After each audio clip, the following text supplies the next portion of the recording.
Hi there, this is Mr. Graves, and we are going to do a little bit of work on Code.org Lesson 2. We're going to go levels 1 through 5 here, and I'm going to let you guys work on lessons 6 through 8 on your own. Okay, so we're going to start out here, because I know that I do have some folks that get a little confused as to what they're asking you guys to do, and maybe sometimes how to do it. So we're going to try to work on those. Okay, so let's take this back to start.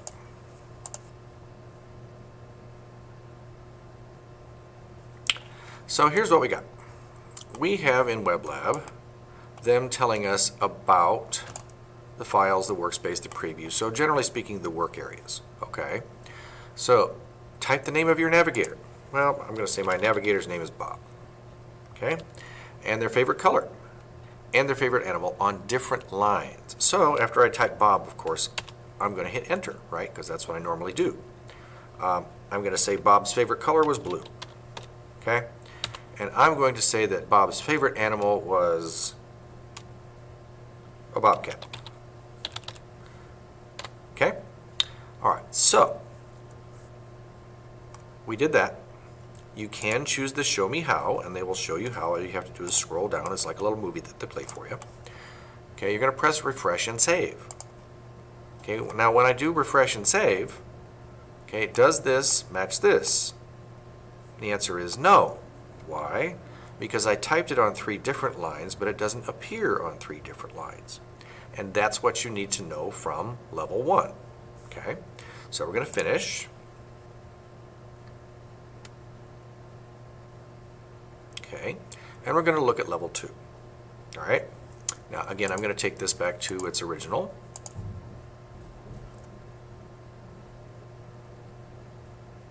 Okay, wait for the computer.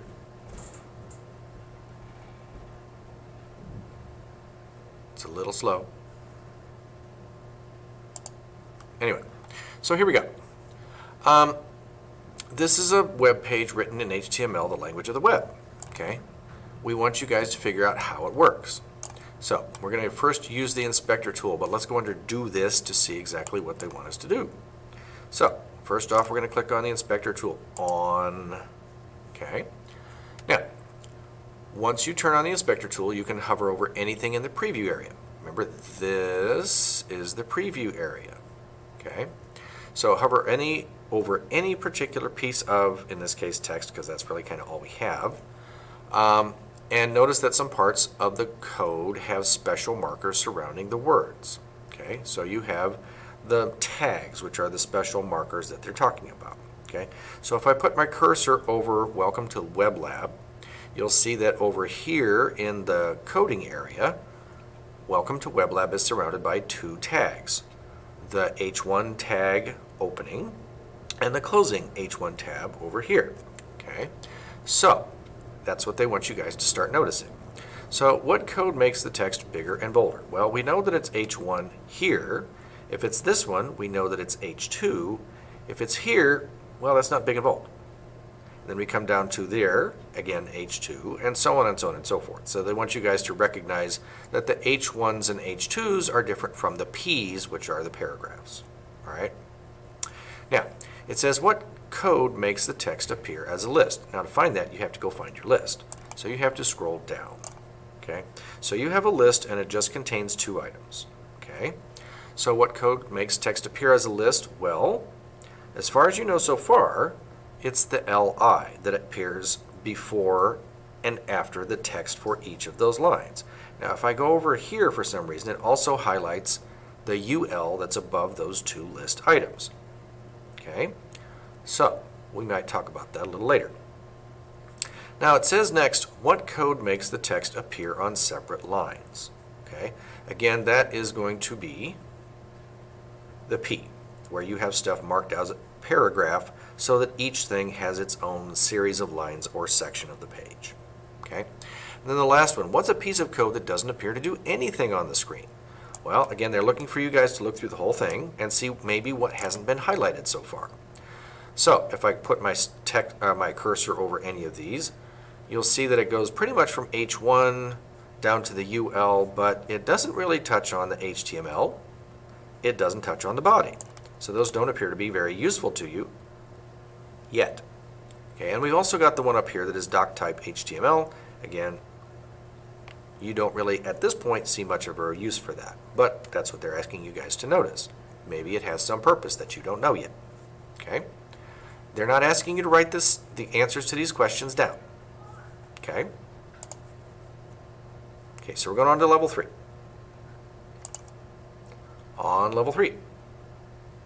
Okay, so we have, let me take my version history and make this start over.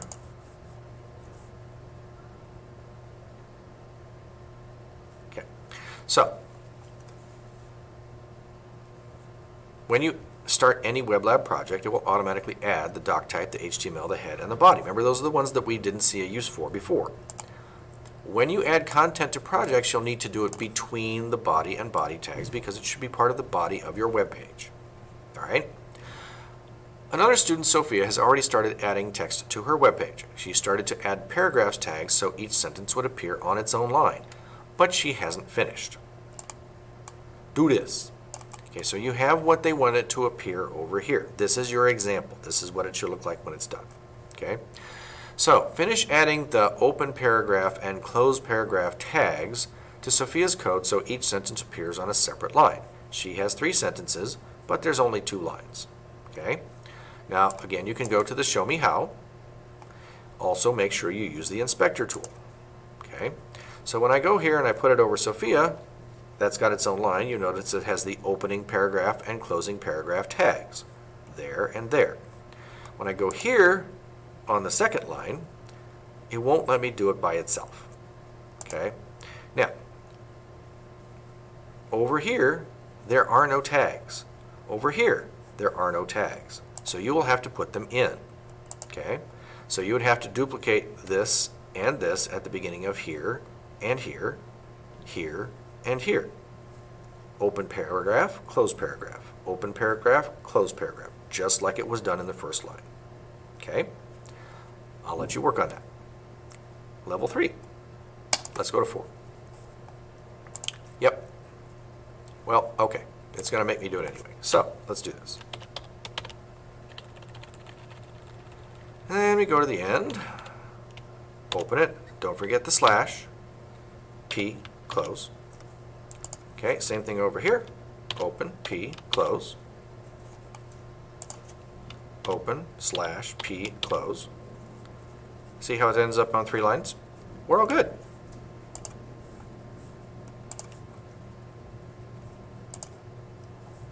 Okay, let's go to level 4. Okay, the open paragraph and close paragraph tags, or paragraph start and end tags, are placed around text to indicate that it's part of a paragraph. Placing text between start and end tags lets the computer know that it should be treated differently, often just spacing it out from other text. Okay, do this. So, click in between the open body and closed body tags. Okay, that's going to be in here, right? And you're going to add code there. What they want you to do is ask a question on one line and answer that question on the next line. And you're going to need to use the open and close paragraph tags for each of the 2 lines. We kind of already did that, okay? Check yours to make sure that you did yours.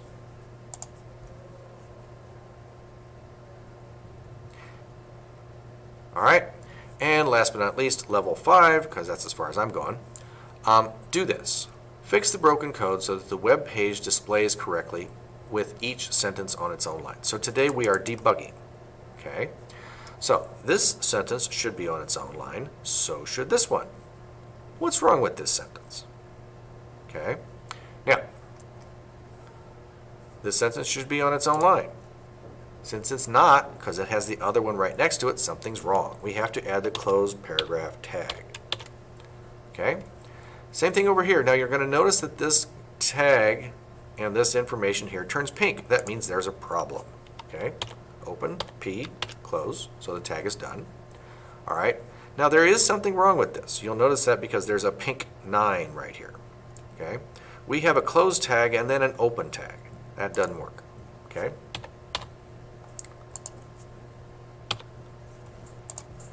There you go. No more pink. We're all good. Okay, so I will let you guys do levels 6, 7, and 8 all on your own. Okay? All right, thanks a lot.